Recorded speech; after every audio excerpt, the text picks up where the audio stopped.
Welcome to the second episode of Black, White, and Blue in the South with me, Bill Kimler. Hi, Jumelle Brooks. You know what? The first episode went so well. We've had 15 people listen to it. Yay. And all thought it was fantastic. 15. And we decided to come back for a second week and a second try at this. How you feeling today, Jumelle? I'm great. How are you? Doing super fantastic. Yay. I want to tell you a little something about me that you don't know. That phrase, super fantastic. Yes. You've heard me use it before, right? Yes. Let me tell you where that came from. Because I didn't invent that phrase. I heard it. I stole it. From where? 30 years ago, almost 30 years ago, I worked for a company and I was involved in technology and went to a technology conference with a bunch of people from this company. And I forget where this conference was. Maybe it was in St. Louis if I remember correctly. But regardless, I went there, and at these conferences, there's always these different sessions you can go to learn this and that. There are vendor booths you can go visit. There's dinner and entertainment. Sometimes if it's a big event, they'll bring a rock band to come and play for you. But they always also have opening speakers to kind of kick off the event or to open up a morning where everybody gathers together. And at this one particular conference I went to, they had a motivational speaker start off the proceedings on one morning. Okay.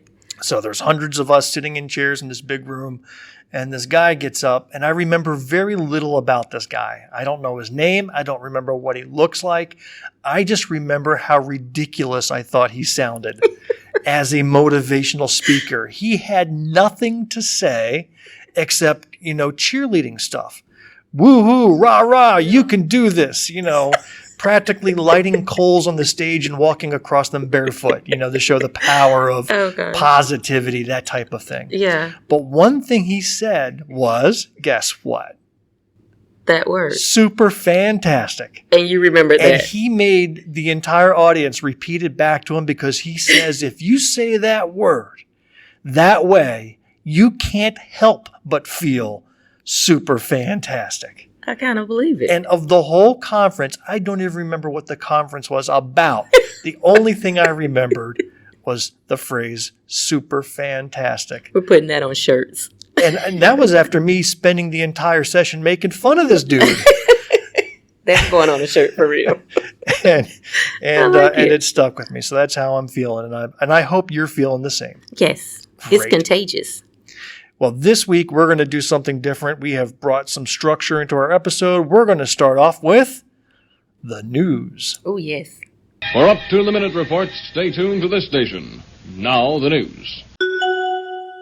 First of all, are you familiar with the various lawsuits that Donald Trump is under? Oh, the my indictments, gosh. That was going to be lawsuits, one of my etc.? topics. Yes. All right, so I'm going to talk about one in particular, and that involves a writer named Jean Carroll. Okay. And she had filed a claim against Donald Trump that he sexually assaulted her, that he raped her. This goes back to the mid-'90s, I believe. Okay. And there's a whole story behind it. I don't think she filed a lawsuit directly about the action itself, but more about,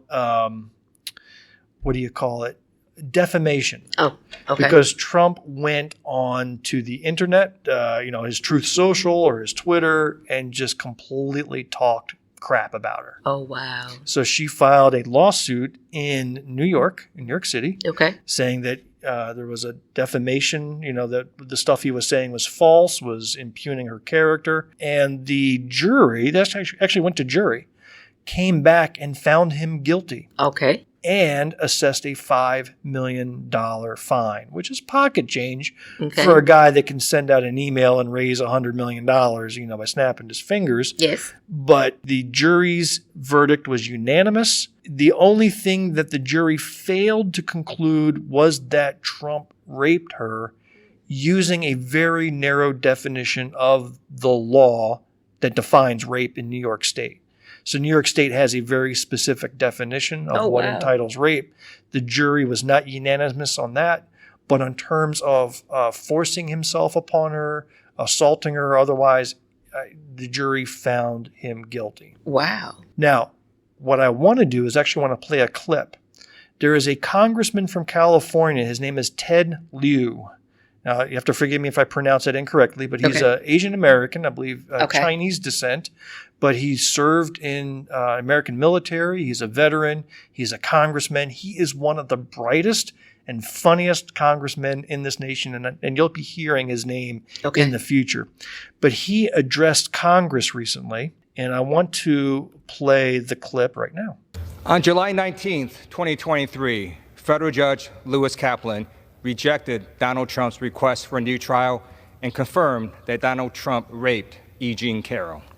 I'm going to submit this court ruling into the congressional record, and now I'm going to read you what the judge found.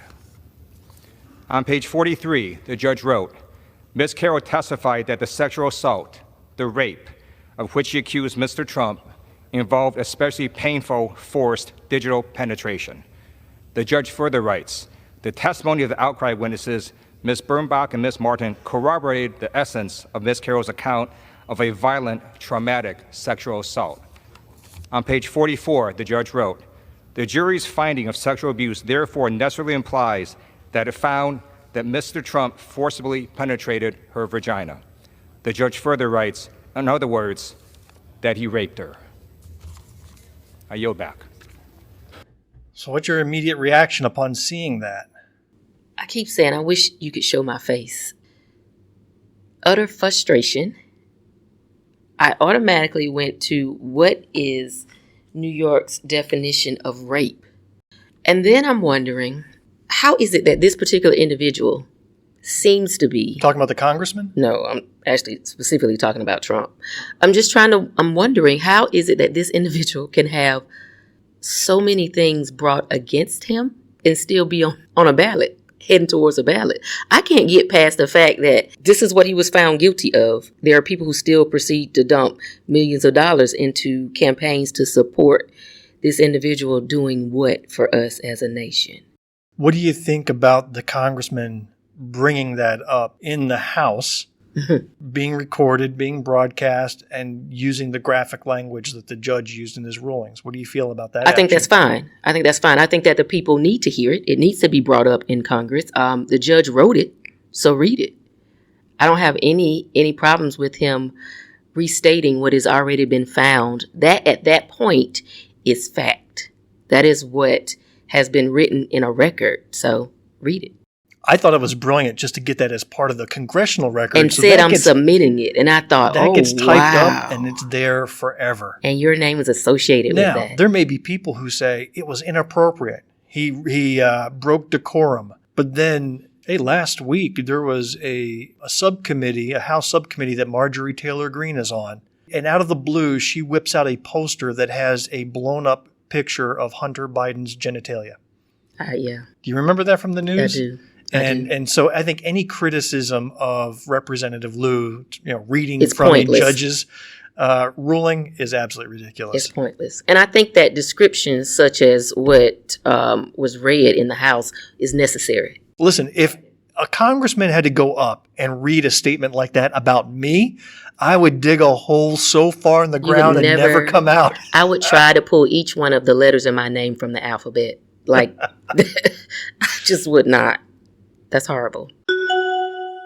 So I chose a very hot topic from a national standpoint that is entitled, which this is a really cool article, As Red States Target Black History Lessons, Blue States Embrace Them. So here we are revisiting how to tell the story of the ancestors.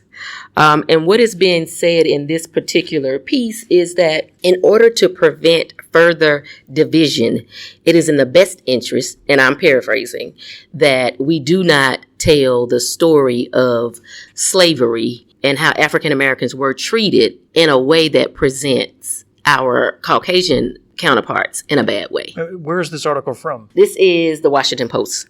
So this is an opinion piece in the Yes, Washington Post. it really and is. They're saying in the interest of unity, let's water down the slavery topic? Well, the red states are saying we shouldn't. So when this piece was written, it gave you a stance on both blue states and red states. Blue states are saying, tell the stories of all cultures that are represented in our states. Whereas red states are saying, pull back on slavery because it's harsh and we don't want to corrupt the minds of young adults and children in schools. So don't teach it in the schools. Here's what you should say. So instead of showing and telling the story the way history was written, and the way it occurred, what is happening now is they want to dress it up as if slaves were, and I'm paraphrasing, voluntarily participating in the abuse that they endured, or that they gained so much, they learned so much trades and different things that it could have potentially benefited them. This blows my mind. This blows my mind. And I keep trying to wonder, why is it that individuals that we elect to sit in the House and the Senate spend their time working on issues that they shouldn't? I do not think that a politician should be able to tell a historian how to recount history and how to write it. I don't think you should be able to do that. Well, if you listen to Ron DeSantis' response, I refuse to. Gosh. He was really asked a pointed question by a journalist. Yes. And his response was, listen, I didn't write those standards. You'd have to go to the Education Commission in Florida and talk to them. But I agree with it, and I stand behind them. Now, of course, this is a commission that he has created, correct, appointed, put in all his cronies, but then he's going to wash his hands of their conclusions. He has to wash his hands of it now, because what's in the news for him is that, as many Republicans as he thought, he does not have the support if his campaign is going to be based on anti-woke propaganda. Here's one thing that I've learned over the last 10 years is that there is no idea or statement so ridiculous that it can't find millions of people to figure out a way to support it. I remember when Trump was new to the stage, 2015, maybe it was late 2014, and he announces he's running, and he talks about building a big, beautiful wall along the entire border between Mexico and the United States. The prevailing reaction at the time was, what an idiot. That's the stupidest. That's going to be his whole platform, is build a wall. And it worked. And you know what? It worked. People put money into it. Really just boggled my mind that became a chant phrase at his rallies, build the wall. In fact, I learned that if you can take any concept and put it into 3 words that people can chant, people will support it. But from a technological standpoint, that's what they prefer. We can keep it short, keep your attention, give you little spurts of something, and that keeps you coming back. And so the deeper or the longer the piece is that you have to read, of course, you don't get all the readers that you want. But from this particular concept, not all states are doing this, let's just say. So right now I'm focusing primarily on Florida because DeSantis is in the limelight. But he is saying don't teach it, or as he says, the committee is saying don't teach it the way it occurred. Let's just dress this up and put a bow on it and let people know that, hey, Black people welcomed this whole slavery idea. They didn't have a problem with doing what they were doing. Well, let me warn you of this. Whatever Florida does, South Carolina will do the next year. Yeah. So here's where South Carolina's at. South Carolina is passing this anti-CRT BS where you can't talk about it. Florida's gone that step further. It says, no, you know what? Not only are we going to talk about it, we're going to talk about it in a way that it didn't happen. Exactly. We're going to make up our own history and push it. So I wasn't even going to take on the CRT because the CRT for South Carolina is ludicrous. That is crazy like no other. So I ask myself, and this is coming from individuals who represent people of all different backgrounds, if you're looking at who's sitting in the House and the Senate. And I keep saying this because we're approaching an election. And if we as citizens don't put people in the seat that represent us, we are doing ourselves a disservice. So I'm wondering, how is it that we don't want a population? Now, we are the melting pot. We welcome cultures from all over the world, for the most part, to come build homes here, raise families here. But yet we don't want certain cultures to be reminded and learn about their history. We don't want them to learn where they came from. But if you don't know where you came from, you don't have a clue of where you're going. So I'm going to help those that sit in the House and Senate, and I'm going to put this in a business perspective. If you are, you got a multi-million-dollar company, you drew up a business plan, a marketing strategy for one particular product, you invest millions of dollars in it, and it bombs. Your company takes a massive hit. 10, 20 years go down the road, somebody brings you an idea similar. Do you want it documented that this is not the way we should run this company if we want to make our money? Most business owners would say, yes, I would love to go back and look at the history of this particular product line to see where it made us money, where we lost money, so we don't make that same mistake again. That is teaching the history of African Americans. Why is it that we as a nation are still fighting the same wars that our ancestors fought? History does not teach or promote hate. It is the deliverer of the message of history that teaches and promotes hate. So if you have the resources there, and the individuals that are teaching history are teaching historical facts that have been documented over and over again, the hate is not coming from what is written. The hate comes from the message. And that message is coming from home, not necessarily saying that what they're learning in schools is converting them. I don't think that's true. And now, on with the show. So the main topic of our episode today is a political origin story. I'm a huge fan of the Marvel Cinematic Universe. I'll nerd out. I've watched all the Marvel films several times each. I love them. I can't get enough of them. And every one of them has the superhero origin story. So I ask you today, What is your political origin story? When was it that you became interested in the world of politics and started paying attention to the world around you? So I'm going all the way back to when my grandmother and grandfather were alive. We would have family discussions. And how old are you at this time? Maybe I remember them at 10 and 11 years old. I remember when it was election time, we would go from house to house and discuss who was running. We would help my grandmother by helping her build her ballot so she'd know who to look for, grandfather. And it was a ritual that we always went to the polls with our parents and grandparents. I was hooked from then.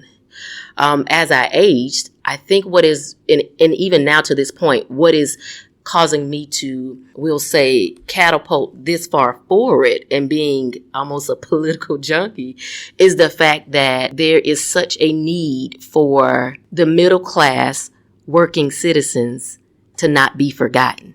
So what I watched was my parents and my grandparents work day in and day out, but still have to keep working day in and day out. Well, what's wrong with that? You're supposed to work day in and day out. Yeah, but you're supposed to work day in and day out, but it shouldn't be where you stay in your category so that those that are considered rich or richer can continue to get richer. And I think that's what's happening in the way the policies and procedures are written across the state and across the United States. Now, you're saying you knew this or you recognized this? I recognized this early from being able to see resources that were available for some but not available for all. That is what pushes me from the political standpoint. I want to make sure that if you are here, resources that are available should be available for all, not just some. Who's the first U.S. president you remember? I almost said that, but it's not Nixon. Course, so it's not bad. It's not. I mean, I remember the Bushes. Okay. I do remember the Bushes, 1 and 2. All right. Reagan. Of course, I remember Reagan because Reagan's birthday was my birthday. It's my birthday. No kidding. We share the same birthday. All right. Yeah. Won't hold that against you. Okay, I know, but it was kind of cool. My earliest memory was as an elementary school student in the late 70s. This was 79, maybe 80. Because it was just before the 1980 election. It was Jimmy Carter versus Ronald Reagan. Okay. So that was the first time I remembered or recognized politics in our country. And I remember distinctly writing on, and this is in the school itself, and I had my crayon or pencil and a paper or something, and I wrote, Jimmy Carter is an ass. Wow. I wrote that down. Again, this is 9-year-old me, maybe 8.5, right? Yeah. Did I know who Jimmy Carter was versus Reagan? No, of course not. Yeah. Did I learn certain feelings about Jimmy Carter from home or somewhere else? Yes. You bet I did. Yes. So certainly I was not of a mind to know the difference. And I cringe when I see videos online or news clips of little children at rallies being interviewed. Yes. To me, that is a loss of innocence right there. Oh they my need gosh. to be out. Oh my gosh. There's there's plenty they can do to get active in communities, be involved in organizations, maybe see certain things about the society that's not fair, but to sit at a political rally. Yeah. This COVID time, this past the epidemic, I was amazed at how many children have been at the table talking to their parents and have had strong positions of their stance for or against a president. And they would only drop one line. And I could tell that one line was what had been engraved in them from home, to say, don't support this president because of that. I grew up in a very conservative household. Roman Catholic. I went to Catholic grade school, high school, altar boy, all that stuff. And then I went off to college to a pretty liberal school in northern New Jersey. And I remember that first year, I wrote a letter to the student paper that espoused a pro-life view. And I can almost recite it to you because it was all the same talking points that you would hear every day, right? Sanctity of life in the world and all that stuff. Yes. And and by the end of my freshman year, once I had gotten exposed not to professors indoctrinating me. I mean, I was a physics and math major. My calculus professor was not up there talking policy. No one.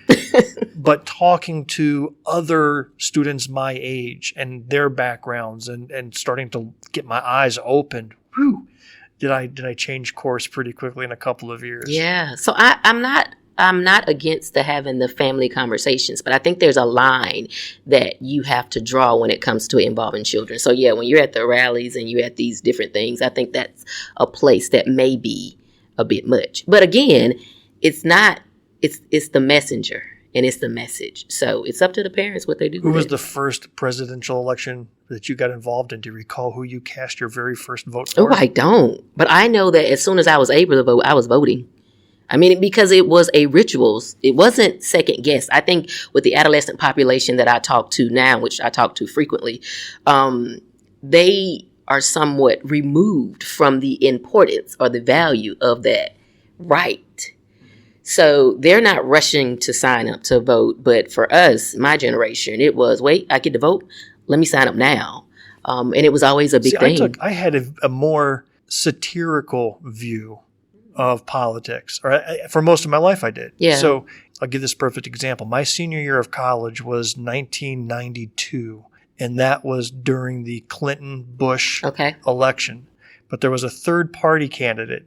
Do you remember who it was? He was the most popular third-party candidate that ever ran for office. He even got a good percentage of the vote. Do you recall Ross Perot? Yes. Yes. Yes, I do. He would do the little infomercials on TV with the charts, and he had this way of talking because he was from Texas.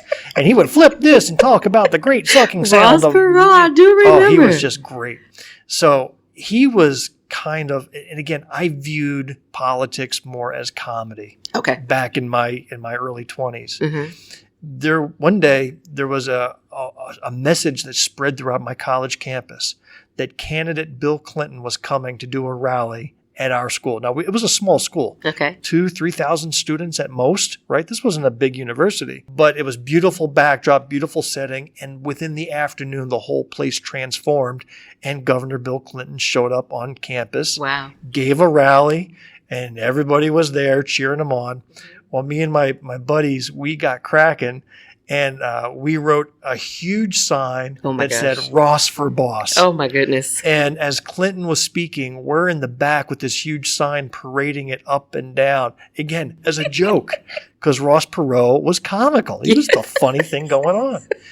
Next thing I know, I'm being interviewed by 2 or 3 newspapers, national media, about why do I support Ross Perot. I didn't, but I was there just to make a noise. And, yes.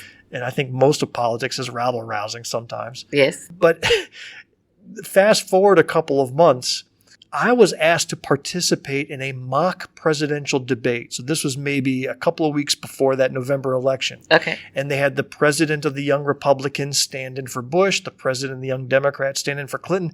I got asked if I would stand in for Ross Perot. And I'll show you the picture because I had gotten these big old ears to put on my ears. I had these big old plastic ears Plus, I had a mullet that was a half-mile long. I kid you not.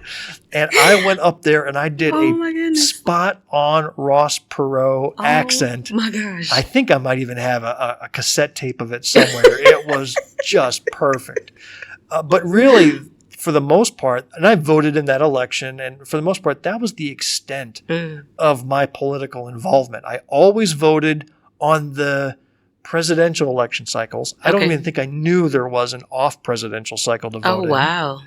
I remember I voted for John McCain over Barack Obama. Okay. Again, I wanted the best guy to win. Yeah. And I thought McCain was more experienced. I liked that he was a war veteran. I've seen him speak. Yeah. I didn't know Sarah Palin. I didn't pay much attention to I didn't either. what she turned out to be. Yeah. I thought Barack Obama spoke very well and was charismatic, but I thought he was like only 28 years old. Yeah. I don't want a young guy running for president, Yeah. But I have to say, I'm glad he did. He won. He did a fantastic job. Yeah. 4 years later, I voted for him over Romney. But I really didn't feel a strong affiliation to a political party or another. Yeah. And truly, it wasn't until two things occurred. One, that I moved to South Carolina. That'll help you. And I saw just how, I would say mean-spirited politics is down here. Welcome to the South. Yeah, and I just never noticed it before, but when I saw stuff that our Congressman Jeff Duncan was writing on the Facebook page, stuff that Representative McCravey would say, I was like, really? You're allowed to say that? Just say whatever. People support you? And they do. And then the election of Trump followed as well. Oh, my goodness. And those two things got me off the sideline. And fast forwarded me into the activist you see before you. Well, I'm glad. I'm so glad that those things occurred. Let me occurred. share with you a story.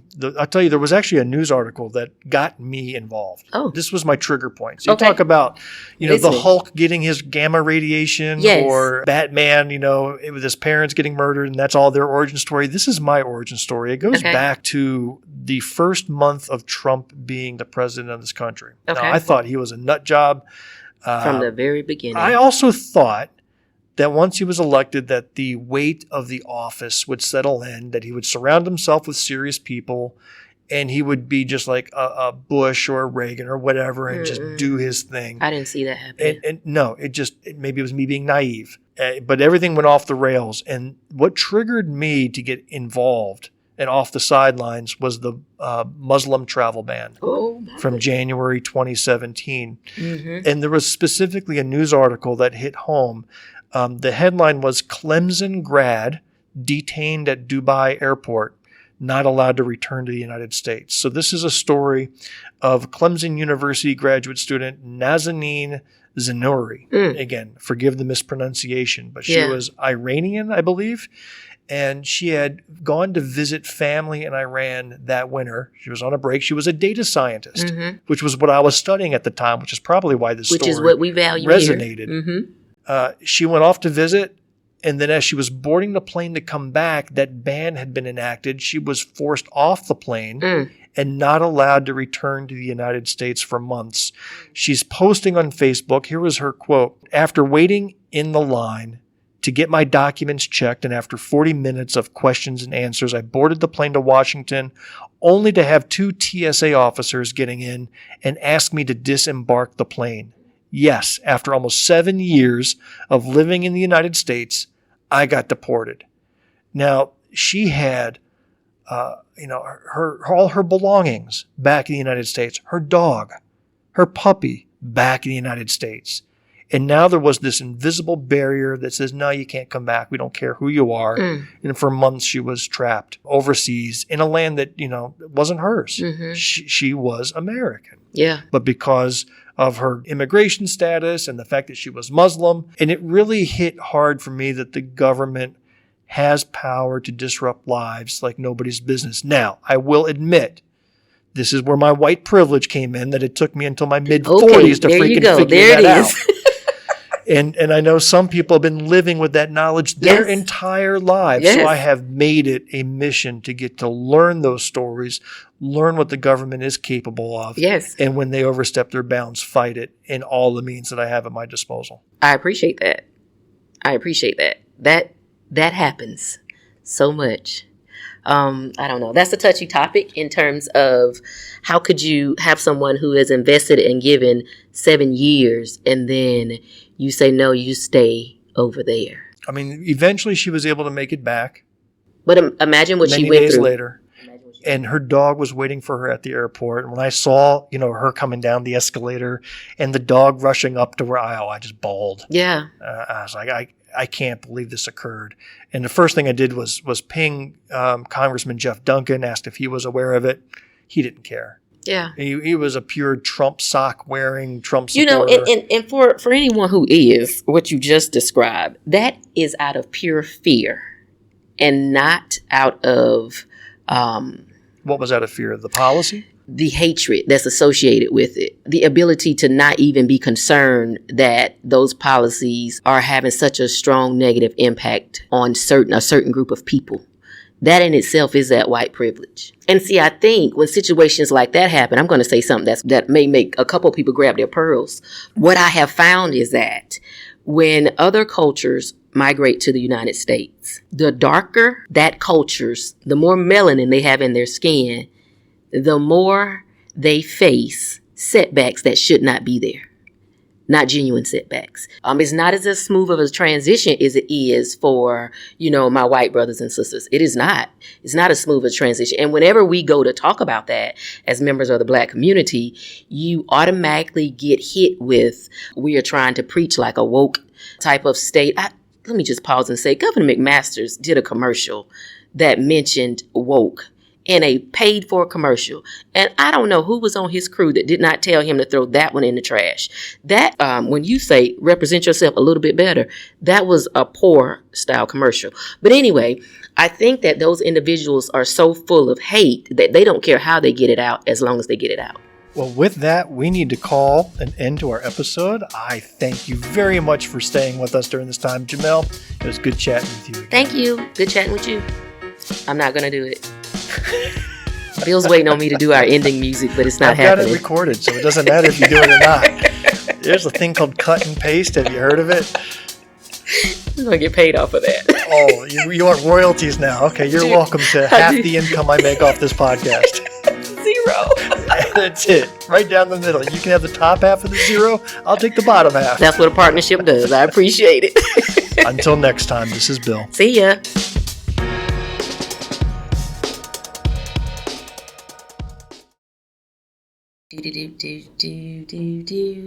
The end. The preceding podcast is a product of Big Media and copyright 2023, all rights reserved.